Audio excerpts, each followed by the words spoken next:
Well, time to look at what's been going on in the Isle of Man in March. And doing my review this month is James Davis from Manx Radio, although not for much longer, but we'll come to that later. Moving on to Newcastle. Yeah. We're going to do another section about the life and times. It's not that important. No. But anyway, what was March like? Fairly newsy? Yeah, fairly newsy. It's always news in the Isle of Man, isn't it?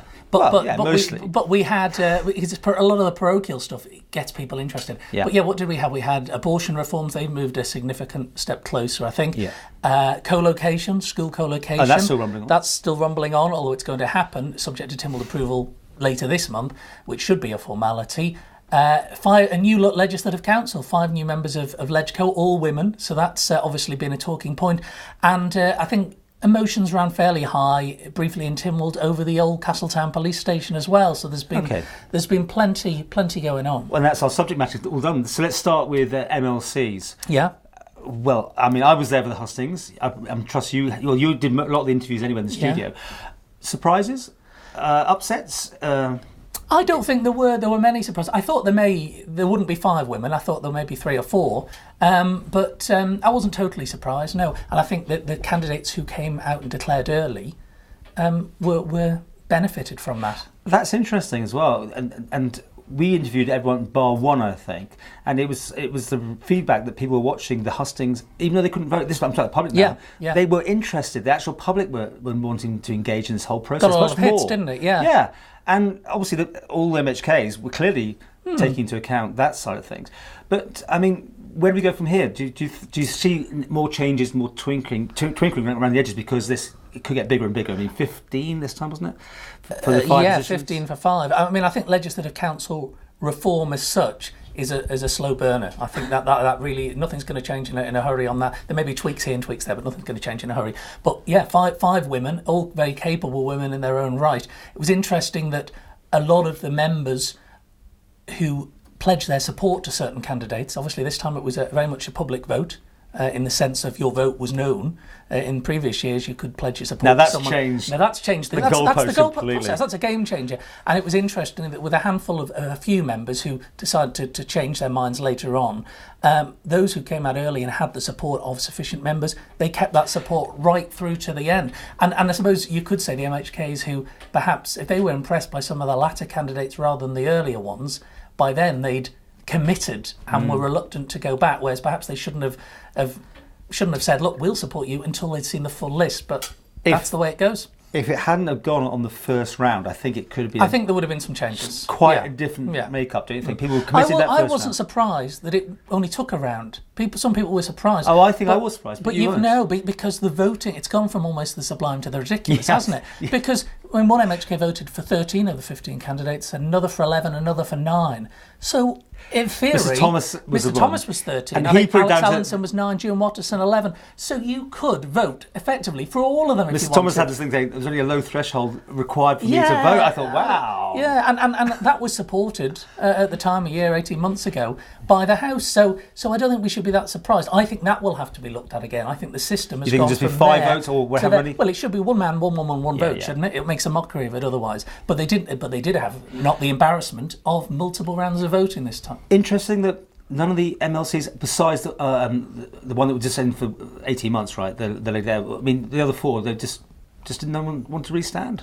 No, I think one of them was 70 and he didn't want another 5 years. David Anderson was standing down early. He's got other business commitments, and he's been in the House since 2001, initially in the Keys, of course. Jeff Corkish has been in since 2006. Who else? Ewan Turner. Obviously, he declared some time ago that he was standing down. He's going to make waves now. I get this impression on his Facebook. He seems like he's angry man time for him, but we'll see, won't we? I don't think we've heard the last of Ewan, put it that way. No, I think it's going to be one of those keyboard warriors. There's probably somebody else I failed to mention there of the 4, Ewan Turner, David Anderson.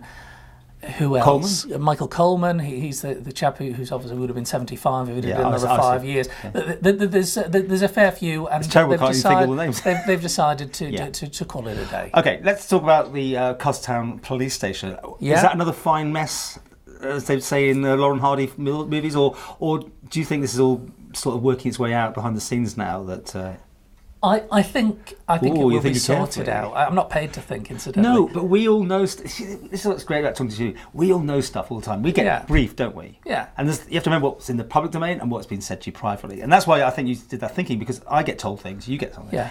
But anyway, on this subject, it wasn't handled particularly well by the looks of it on the surface. Communication, at times, we forget, it's in the communication industry. The media doesn't always communicate as well, let alone the government. It will all to blame. It will be sorted out. It will be resolved. You could say that some members of Keys jumped on this bandwagon as well, incidentally, that they and tried to make a show of it. There are talks ongoing. It will be resolved. One good bit of usefulness on the government website has been the freedom of information getting out there.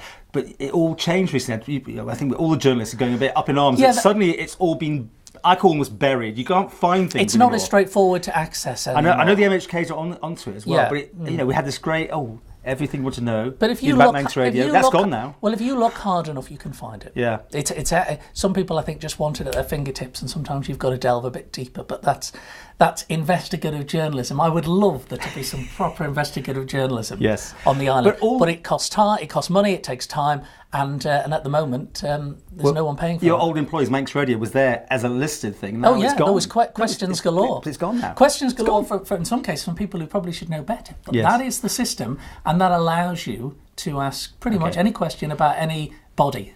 Abortion. This is going further than I thought. At one stage it seemed to almost be a God-given, it was just going to go through. Suddenly we get all these people protesting. That's also caused more issues. And now we're down to some very, very fine detail. What's your feeling on it? It's still going okay? Abortion reform is only a matter of time now. That the major obstacles have been overcome. They really have.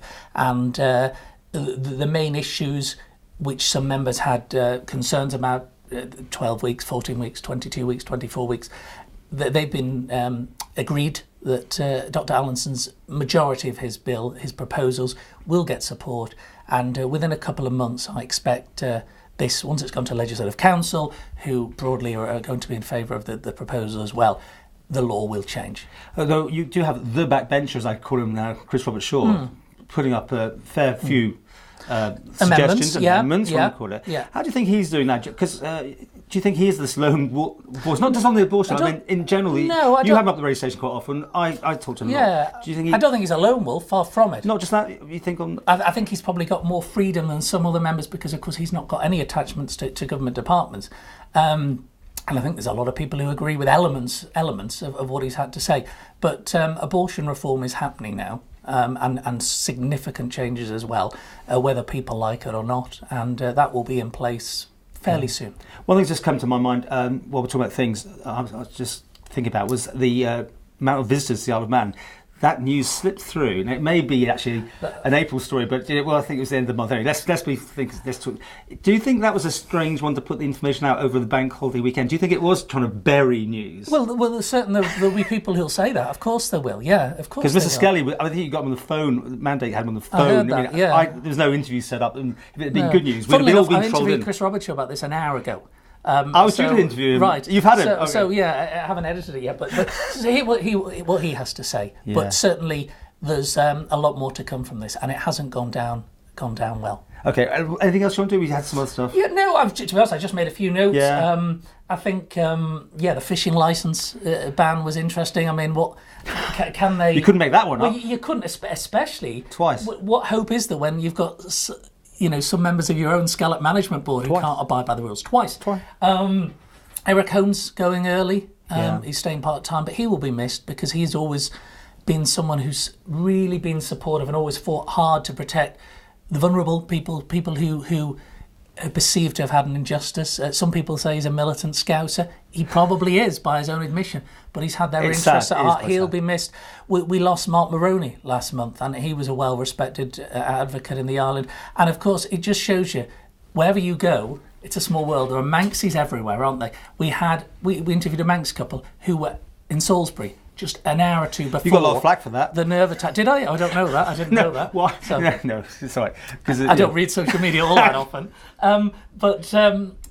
We spoke to a friend of Stephen Hawking who was over here. Yeah. We had someone who was Ken Dodd's driver. So Ken Dodd's driver here one summer season. Yeah. So even events in the wider world we've often got a connection with it. And it is the Isle of Man, isn't it? Okay, well, we'll leave it there. Thank you so much. Thank you. We'll do another piece about James and his new life coming up in another section.